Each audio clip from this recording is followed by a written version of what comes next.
ਵਾਹਿਗੁਰੂ ਜੀ ਕਾ ਖਾਲਸਾ ਵਾਹਿਗੁਰੂ ਜੀ ਕੀ ਫਤਿਹ। ਪੁਸਤਕ ਪੰਥ ਪ੍ਰਮਾਣਿਤ ਸਿੱਖ ਰਹਿਤ ਮਰਿਆਦਾ ਦੀ ਵਿਚਾਰ।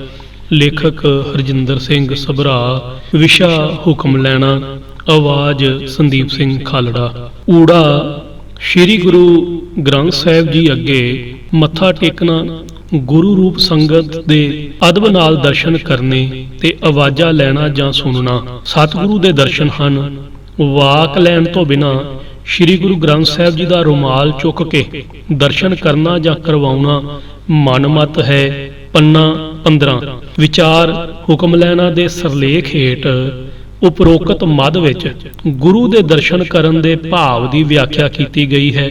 ਦਰਸ਼ਨ ਲਫ਼ਜ਼ ਗੁਰੂ ਗ੍ਰੰਥ ਸਾਹਿਬ ਜੀ ਦੀ ਬਾਣੀ ਵਿੱਚ ਸਤਿਕਾਰਯੋਗ ਅਤੇ ਡੂੰਘੇ ਅਰਥਾਂ ਵਿੱਚ ਵਰਤਿਆ ਗਿਆ ਹੈ। ਗੁਰਬਾਣੀ ਵਿੱਚ ਗੁਰੂ ਦੇ ਦਰਸ਼ਨ, ਪਰਮਾਤਮਾ ਦੇ ਦਰਸ਼ਨ, ਗੁਰਮੁਖਾਂ ਦੇ ਦਰਸ਼ਨ ਕਰਨੇ ਆਦਿ ਦੇ ਭਾਵ ਵਿੱਚ ਬੜੀ ਥਾਈਂ ਇਸ ਦੀ ਵਰਤੋਂ ਹੋਈ ਹੈ। ਸਿੱਖ ਸੱਭਿਆਚਾਰ ਵਿੱਚ ਇਸ ਲਫ਼ਜ਼ ਦੀ ਵਰਤੋਂ ਸਤਿਕਾਰ ਵਜੋਂ ਵੀ ਕੀਤੀ ਜਾਂਦੀ ਹੈ। ਸੰਗਤ ਵਿੱਚ ਜਾ ਕੇ ਸਿੱਖ ਨੇ ਸਭ ਤੋਂ ਪਹਿਲਾਂ ਸਤਿਕਾਰ ਨਾਲ ਗੁਰੂ ਗ੍ਰੰਥ ਸਾਹਿਬ ਜੀ ਅੱਗੇ ਮੱਥਾ ਟੇਕਣਾ ਹੈ। ਸਰਬੱਤ ਸੰਗਤ ਲਈ ਦਿਲ ਵਿੱਚ ਬਿਨਾਂ ਭੇਦ ਭਾਵ ਅਤੇ ਕਿਸੇ ਊਚ ਨੀਚ ਦੇ ਖਿਆਲ ਦੇ ਸਤਿਕਾਰ ਵਾਲੀ ਭਾਵਨਾ ਰੱਖਣੀ ਹੈ। ਗੁਰਬਾਣੀ ਦੇ ਹੁਕਮ ਨੂੰ ਸੁਣਨਾ ਤੇ ਸੁਣਾਉਣਾ ਹੈ। ਇਹਨਾਂ ਸਾਰੇ ਕਰਮਾਂ ਨੂੰ ਦਰਸ਼ਨ ਦਾ ਨਾਂ ਦਿੱਤਾ ਗਿਆ ਹੈ। ਦਰਸ਼ਨ ਦਾ ਅਰਥ ਫਲਸਫੇ ਤੋਂ ਵੀ ਹੈ। ਦਰਸ਼ਨ ਬਾਹਰੀ ਅੱਖ ਨਾਲ ਦੇਖਣ ਦਾ ਹੀ ਨਹੀਂ, ਬਲਕਿ ਗੁਰੂ ਸਾਹਿਬਾਨ ਜੀ ਦੇ ਮਹਾਨ ਫਲਸਫੇ ਨਾਲ ਸਾਂਝ ਪਾਉਣੀ ਅਤੇ ਉਹਨਾਂ ਅਸੂਲਾਂ ਦੇ ਪਾਬੰਦ ਰਹਿਣਾ ਹੀ ਗੁਰੂ ਸਾਹਿਬ ਜੀ ਦੇ ਦਰਸ਼ਨ ਹਨ। ਗੁਰਬਾਣੀ ਵਿੱਚ ਇਸ ਵਿਚਾਰਧਾਰਾ ਨੂੰ ਸਪਸ਼ਟ ਕਰਦਿਆਂ ਸਮਝਾਇਆ ਗਿਆ ਹੈ। ਸਤਿਗੁਰ ਨੋ ਸਭ ਕੋ ਵੇਖਦਾ, ਜੇਤਾ ਜਗਤ ਸੰਸਾਰ ਡਿਠੈ ਮੁਕਤ ਨਾ ਹੋਵਈ, ਜੇਚਰ ਸ਼ਬਦ ਨਾ ਕਰੇ ਵਿਚਾਰ। ਗੁਰੂ ਗ੍ਰੰਥ ਸਾਹਿਬ ਜੀ ਪੰਨਾ 594। ਸੋ ਗੁਰੂ ਦੇ ਅੰਤਰੀਵ ਦਰਸ਼ਨ ਹਨ। ਗੁਰੂ ਸ਼ਬਦ ਦੀ ਪ੍ਰੇਰਨਾ ਲੈਣੀ ਅਤੇ ਗੁਰਬਾਣੀ ਦੇ ਹੁਕਮ ਅਨੁਸਾਰ ਚੱਲਣਾ। ਪਰ ਗੁਰਬਾਣੀ ਦੇ ਇਹਨਾਂ ਵਿਚਾਰਾਂ ਦੀ ਦ੍ਰਿੜਤਾ ਨਾਲ ਪ੍ਰੋੜਤਾ ਨਾ ਹੋ ਸਕਣ ਕਾਰਨ ਕਈ ਤਰ੍ਹਾਂ ਦੇ ਭਰਮ ਆਮ ਲੋਕਾਂ ਵਿੱਚ ਪਏ ਹੋਏ ਹਨ। ਜਿਵੇਂ ਬਿਨਾਂ ਪਾਠ ਕਰਨ ਜਾਂ ਹੁਕਮ ਲੈਣ ਤੋਂ ਗੁਰੂ ਗ੍ਰੰਥ ਸਾਹਿਬ ਜੀ ਤੋਂ ਰੁਮਾਲਾ ਚੁੱਕ ਕੇ ਦੇਖਣਾ ਅਤੇ ਸਮਝ ਲੈਣਾ ਕਿ ਬਸ ਹੁਣ ਹੋਰ ਕਿਸੇ ਚੀਜ਼ ਦੀ ਜ਼ਰੂਰਤ ਨਹੀਂ ਹੈ ਅਤੇ ਇਹੀ ਅਸਲ ਕੰਮ ਹੈ ਜੋ ਕਰ ਲਿਆ ਹੈ ਆਦਿ ਭਰਮ ਪੈ ਜਾਂਦੇ ਹਨ। ਅਜਿਹਾ ਸਾਰਾ ਕੁਝ ਗੁਰੂ ਹੁਕਮਾਂ ਦੀ ਵਿਚਾਰ ਤੋਂ ਬਿਨਾਂ ਹੋ ਰਿਹਾ ਹੈ।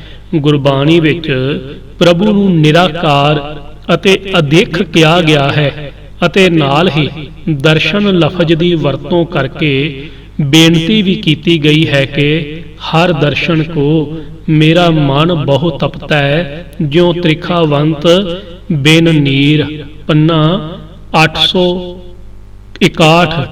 ਦਰਸ਼ਨ ਪਿਆਸੀ ਦਿਨ ਸਰਾਤ ਚਿਤਉ ਅਨ ਦਿਨ ਨੀਤ। ਪੰਨਾ 703।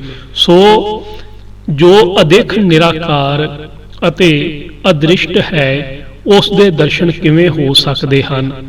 ਇਸ ਵਿਚਾਰ ਨੂੰ ਸਪਸ਼ਟ ਕਰਦਿਆਂ ਕਿਹਾ ਗਿਆ ਹੈ ਕਿ ਅੱਖੀਂ ਬਾਝੋਂ ਵੇਖਣਾ, ਵਿਣ ਕੰਨਾਂ ਸੁਣਨਾ, ਨਾਨਕ ਸੇ ਅਖੜੀਆਂ ਬਿਆਨ, ਜਿਨੀ ਡਸੰਦੋ ਮਾਂ ਪਿਰੀ। ਸੋ ਅਜਿਹੇ ਹੁਕਮ ਵੀ ਗੁਰਬਾਣੀ ਵਿੱਚ ਹੀ ਮੌਜੂਦ ਹਨ ਜਿਨ੍ਹਾਂ ਤੋਂ ਸਾਰੀ ਗੱਲ ਸਪਸ਼ਟ ਹੋ ਜਾਂਦੀ ਹੈ।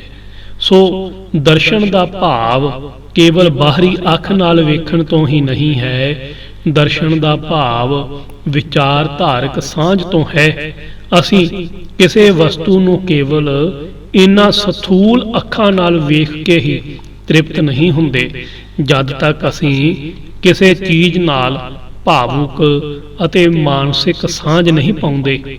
ਪਰ ਕੇਵਲ ਬਾਹਰੀ ਦੇਖ ਨੂੰ ਵੇਖ ਕੇ ਧਰਮ ਕਮਾ ਲੈਣ ਦਾ ਭਰਮ ਪਾਲ ਬੈਠਣਾ ਅਸਲੀ ਮਕਸਦ ਤੋਂ ਮੂੰਹ ਮੋੜਨ ਵਾਲੀ ਗੱਲ ਹੈ।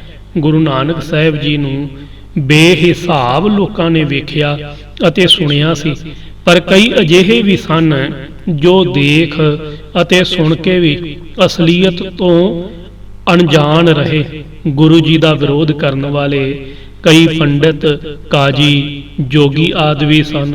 ਗੁਰੂ ਜੀ ਦੇ ਪੁੱਤਰ ਬਾਬਾ ਸ਼੍ਰੀ ਚੰਦ ਜੀ ਕਿੰਨਾ ਸਮਾਂ ਗੁਰੂ ਜੀ ਤੋਂ ਦੂਰੀ ਬਣਾ ਕੇ ਚੱਲਦੇ ਰਹੇ ਕਿ ਉਹਨਾਂ ਨੇ ਬਾਬਾ ਲਹਿਣਾ ਜੀ ਨਾਲੋਂ ਗੁਰੂ ਸਾਹਿਬ ਨੂੰ ਘੱਟ ਦੇਖਿਆ? ਨਹੀਂ, ਸਰੀਰ ਦੇ ਦਰਸ਼ਨ ਤੱਕ ਸੀਮਤ ਹੋਣ ਅਤੇ ਉਸ ਤੋਂ ਵੀ ਅੱਗੇ ਵਿਚਾਰਧਾਰਕ ਸਾਂਝ ਪਾਉਣ ਵਿੱਚ ਉਹੀ ਵੱਡਾ ਅੰਤਰ ਹੈ ਜੋ ਬਾਬਾ ਸ਼੍ਰੀ ਚੰਦ ਜੀ ਅਤੇ ਗੁਰੂ ਅੰਗਦ ਸਾਹਿਬ ਜੀ ਦੇ ਰੁਤਬੇ ਵਿੱਚ ਅਤੇ ਸਥਾਨ ਰੱਖਦਾ ਹੈ। ਇਸ ਲਈ ਲੋਇਨ ਸੁਰਤ ਕਰੇ ਦੀ ਵਿਚਾਰਧਾਰਾ ਨੂੰ ਅਪਣਾਏ ਬਗੈਰ ਇਸ ਭਰਮ ਦਾ ਨਾਸ ਨਹੀਂ ਹੋਵੇਗਾ ਕਿ ਵਿਚਾਰਧਾਰਕ ਦਰਸ਼ਨਾਂ ਨਾਲੋਂ ਬਾਹਰੀ ਝਲਕ ਹੀ ਜ਼ਿਆਦਾ ਉੱਤਮ ਹੈ। ਜਿੱਥੇ ਬਾਹਰੀ ਦਿੱਖ ਪ੍ਰਭਾਵ ਪਾਉਂਦੀ ਹੈ, ਉੱਥੇ ਗੁਰੂ ਗਿਆਨ ਨਾਲ ਮਨ ਦੀ ਪਾਈ ਸਾਂਝ ਅਸਲੀਅਤ ਦੇ ਦਰਸ਼ਨ ਕਰਵਾਉਂਦੀ ਹੈ। ਸੋ ਦਰਸ਼ਨ ਤੋਂ ਭਾਵ ਗੁਰਬਾਣੀ ਗਿਆਨ ਅਨੁਸਾਰ ਜੀਵਨ ਜਿਉਣ ਤੋਂ ਹੈ। ਐੜਾ ਸੰਗਤ ਵਿੱਚ ਇੱਕੋ ਵਕਤ ਇੱਕ ਗੱਲ ਹੋਣੀ ਚਾਹੀਏ। ਕਥਾ ਜਾਂ ਕੀਰਤਨ, ਵਖਿਆਨ ਜਾਂ ਪਾਠ। ਪੰਨਾ 15 ਵਿਚਾਰ ਸਤ ਸੰਗਤ ਵਿੱਚ ਆਉਣਾ ਸਿੱਖ ਅਕੀਦੇ ਅਨੁਸਾਰ ਕਿਸੇ ਖਾਸ ਮਕਸਦ ਦਾ ਲਖਾਇਕ ਹੈ। ਸਤ ਸੰਗ ਦਾ ਅਰਥ ਭੀੜ, ਰੋਲਾ ਰੱਪਾ ਜਾਂ ਮਨ ਪਰਚਾਵਾ ਨਹੀਂ ਹੈ, ਬਲਕਿ ਸਤ ਸੰਗ ਇੱਕ ਐਸਾ ਵਧੀਆ ਸਾਧਨ ਹੈ ਜਿਸ ਦੁਆਰਾ ਗੁਰਮਤਿ ਗੁਰਬਾਣੀ ਦੇ ਗਿਆਨ ਨੂੰ ਵਿਚਾਰ ਕੇ ਉਹਨਾਂ ਉੱਤਮ ਗੁਣਾਂ ਦਾ ਧਾਰਨੀ ਹੋਣਾ ਹੈ ਜੋ ਗੁਰਬਾਣੀ ਵਿੱਚ ਦ੍ਰਿੜ ਕਰਵਾਏ ਹਨ। ਗੁਰਬਾਣੀ ਨਾਲ ਸਾਂਝ ਪਾਉਣ ਦੇ ਮੂਲ ਸਾਧਨ ਹਨ ਪਾਠ ਕਰਨਾ, ਕੀਰਤਨ ਕਰਨਾ, ਵਖਿਆਨ ਜਾਂ ਕਥਾ ਕਰਨੀ। ਇਹਨਾਂ ਵਿੱਚੋਂ ਇੱਕ ਸਮੇਂ ਇੱਕ ਹੀ ਸਾਧਨ ਅਪਣਾਇਆ ਜਾ ਸਕਦਾ ਹੈ। ਪਾਠ ਹੋਵੇ, ਕੀਰਤਨ ਹੋਵੇ ਜਾਂ ਕਥਾ ਹੋ ਰਹੀ ਹੋਵੇ। ਪਰ ਕਈ ਵਾਰ ਵੇਖਣ ਵਿੱਚ ਆਉਂਦਾ ਹੈ ਕਿ ਗੁਰਬਾਣੀ ਦਾ ਪਾਠ ਵੀ ਹੋ ਰਿਹਾ ਹੁੰਦਾ ਹੈ ਅਤੇ ਨਾਲ ਕੀਰਤਨ ਜਾਂ ਵਖਿਆਨ ਵੀ ਹੋ ਰਿਹਾ ਹੁੰਦਾ ਹੈ, ਜੋ ਕਿ ਗੁਰਬਾਣੀ ਦੀ ਘੋਰ ਨਿਰਾਦਰੀ ਦਾ ਕਾਰਜ ਹੈ। ਸਭ ਤੋਂ ਪਹਿਲਾਂ ਇਹ ਸਮਝ ਲੈਣਾ ਬੜਾ ਜ਼ਰੂਰੀ ਹੈ ਕਿ ਗੁਰਬਾਣੀ ਜੀਵਨ ਜੁਗਤੀ ਹੈ ਅਤੇ ਇਸ ਦਾ ਸੰਬੰਧ ਸਾਡੇ ਇਖਲਾਕ ਨਾਲ ਕਾਫੀ ਗਹਿਰਾ ਹੈ। ਪਰ ਜਦੋਂ ਅਸੀਂ ਇਸ ਭਾਵਨਾ ਨੂੰ ਅਣਗੌਲਿਆਂ ਕਰਕੇ ਗੁਰਬਾਣੀ ਨੂੰ ਕੇਵਲ ਮੰਤਰ ਜਾਪ ਰਟਣ ਵਾਂਗ ਅਤੇ ਫਰਜ਼ ਪੂਰਤੀ ਦੇ ਸਾਧਨ ਵਾਂਗ ਵਰਤਨ ਦਾ ਕਾਰਜ ਹੁੰਦਾ ਹੈ, ਤਾਂ ਸਿਵਾਏ ਇਸ ਭਰਮ ਤੋਂ ਕਿ ਅਸੀਂ ਬਹੁਤ ਧਰਮੀ ਹਾਂ, ਹੋਰ ਕੁਝ ਪੱਲੇ ਨਹੀਂ ਪੈਂਦਾ। ਗੁਰਬਾਣੀ ਦਾ ਇੱਕ ਇੱਕ ਵਿਚਾਰ ਬੇਹੱਦ ਕੀਮਤੀ ਅਤੇ ਜੀਵਨ ਸੱਚਾਈ ਦੇ ਰੂਬਰੂ ਕਰਦਾ ਹੈ। ਪਰ ਜੇਕਰ ਸੰਗਤ ਵਿੱਚ ਸਾਰੇ ਨਿਯਮਾਂ ਦਾ ਰੋਲ ਘਚੋਲਾ ਪਿਆ ਰਹੇਗਾ ਤਾਂ ਕੁਝ ਵੀ ਸਮਝਣ ਸਮਝਾਉਣ ਦਾ ਮੁੱਦਾ ਖਤਮ ਹੋ ਜਾਵੇਗਾ, ਜੋ ਕਿ ਸਤ ਸੰਗਤ ਦੀ ਮਹਾਨ ਭਾਵਨਾ ਅਤੇ ਮਕਸਦ ਤੋਂ ਮੂੰਹ ਮੋੜਨ ਵਾਲੀ ਗੱਲ ਹੈ। ਕਈ ਵਾਰ ਤਾਂ ਐਸਾ ਵੀ ਦੇਖਣ ਵਿੱਚ ਆਉਂਦਾ ਹੈ ਕਿ ਕਈ ਪਾਠ ਇੱਕੋ ਵਾਰ ਹੀ ਚੱਲ ਰਹੇ ਹੁੰਦੇ ਹਨ, ਜਾਂ ਕਥਾ ਪਾਠ ਕੀਰਤਨ ਆਦਿ ਸਭ ਇਕੱਠਾ ਹੀ ਚੱਲ ਰਿਹਾ ਹੁੰਦਾ ਹੈ। ਅਜਿਹਾ ਕਰਨ ਨਾਲ ਜਿੱਥੇ ਗੁਰਬਾਣੀ ਦੇ ਮਹਾਨ ਖਜ਼ਾਨੇ ਤੋਂ ਵਾਂਝੇ ਰਹਿ ਜਾਈਦਾ ਹੈ, ਉੱਥੇ ਗੁਰਬਾਣੀ ਦੀ ਘੋਰ ਬੇਅਦਬੀ ਵੀ ਹੁੰਦੀ ਹੈ। ਜਰਾ ਸੋਚੋ, ਅਗਰ ਦੋ ਆਦਮੀ ਇਕੱਠੇ ਹੀ ਗੱਲਾਂ ਕਰ ਰਹੇ ਹੋਣਗੇ ਤਾਂ ਉਹਨਾਂ ਦੀ ਆਪਸੀ ਗੱਲਬਾਤ ਤੋਂ ਉਹ ਕੋਈ ਲਾਭ ਉਠਾ ਸਕੇਗਾ ਕੀ? ਜਦੋਂ ਗੁਰੂ ਨਾਨਕ ਸਾਹਿਬ ਕਿਸੇ ਨੂੰ ਆਪਣਾ ਪਾਵਨ ਉਪਦੇਸ਼ ਦ੍ਰਿੜ ਕਰਾ ਰਹੇ ਹੁੰਦੇ ਸਨ, ਉਦੋਂ ਭਾਈ ਮਰਦਾਨਾ ਜੀ ਰਬਾਬ ਵਜਾਉਣ ਲੱਗ ਜਾਂਦੇ ਹੋਣਗੇ। ਗੁਰਬਾਣੀ ਦੇ ਅਸਲ ਮਕਸਦ ਨੂੰ ਸਮਝਣ ਵਾਲੇ ਜਗਿਆਸੂ ਚੰਗੀ ਤਰ੍ਹਾਂ ਜਾਣਦੇ ਹਨ ਕਿ ਸਾਰੇ ਕੰਮ ਇੱਕੋ ਵਾਰ ਕਰਨੇ ਘੋਰ ਮਨਮਤ ਤੋਂ ਸਿਵਾਏ ਹੋਰ ਕੁਝ ਵੀ ਨਹੀਂ ਹੈ। ਜਦੋਂ ਗੁਰਬਾਣੀ ਦਾ ਪਾਠ ਹੋ ਰਿਹਾ ਹੈ, ਕਥਾ ਹੋ ਰਹੀ ਹੈ ਜਾਂ ਕੀਰਤਨ ਹੋ ਰਿਹਾ ਹੈ, ਤਾਂ ਚਾਹੀਦਾ ਹੈ ਕਿ ਇੱਕ ਕੰਮ ਇੱਕੋ ਸਮੇਂ ਹੀ ਕੀਤਾ ਜਾਵੇ, ਤਾਂ ਕਿ ਪੜ੍ਹਨ ਵਾਲਾ, ਸੁਣਨ ਵਾਲਾ, ਵਕਤਾ, ਸਰੋਤਾ ਦੋਵੇਂ ਹੀ ਗੁਰਬਾਣੀ ਗਿਆਨ ਦਾ ਭਰਪੂਰ ਲਾਭ ਉਠਾ ਸਕਣ। ਗੁਰਬਾਣੀ ਵਿੱਚ ਥਾਂ ਪੁਰ ਥਾਂ ਗੁਰੂ ਗਿਆਨ ਨਾਲ ਸੁਰਤ ਦੀ ਸਾਂਝ ਪ੍ਰੇਰਨਾ ਕੀਤੀ ਗਈ ਹੈ, ਜਿਵੇਂ ਕਿ ਸ਼ਬਦ ਗੁਰੂ ਸੁਰਤ ਧੁਨ ਚੇਲਾ, ਸਾਧ ਮਿਲੈ ਸਿਧ ਪਾਈਐ ਕਿ ਇਹ ਜੋਗ ਕੇ ਭੋਗ, ਦੋਹ ਮਿਲ ਕਾਰਜ ਊਪਜੈ RAM ਨਾਮ ਸੰਜੋਗ, ਸ਼ਬਦ ਨਾ ਜਾਣੇ ਸੇ ਅੰਨੇ ਬੋਲੇ, ਸੇ ਕਿਤ ਆਏ ਸੰਸਾਰਾ। ਪਰ ਸੁਰਤ ਦਾ ਟਿਕਾ ਤਾਂ ਹੀ ਬਣ ਸਕਦਾ ਹੈ ਜੇਕਰ ਅਸੀਂ ਕਿਸੇ ਇੱਕ ਪਾਸੇ ਲੱਗੇ ਹੋਈਏ।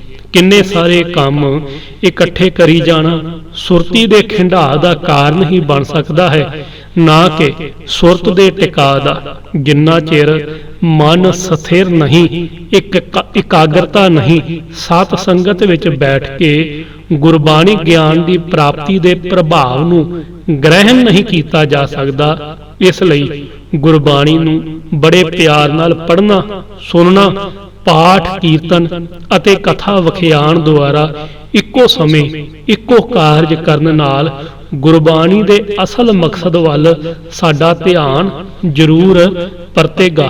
ਪੁਸਤਕ ਪੰਥ ਪ੍ਰਮਾਣਿਤ ਸਿੱਖ ਰਹਿਤ ਮਰਿਆਦਾ ਦੀ ਵਿਚਾਰ, ਲੇਖਕ ਹਰਜਿੰਦਰ ਸਿੰਘ ਸਭਰਾ, ਆਵਾਜ਼ ਸੰਦੀਪ ਸਿੰਘ ਖਾਲੜਾ। ਹੋਈ ਭੁੱਲ ਦੀ ਖਿਮਾ। ਵਾਹਿਗੁਰੂ ਜੀ ਕਾ ਖਾਲਸਾ, ਵਾਹਿਗੁਰੂ ਜੀ ਕੀ ਫਤਿਹ।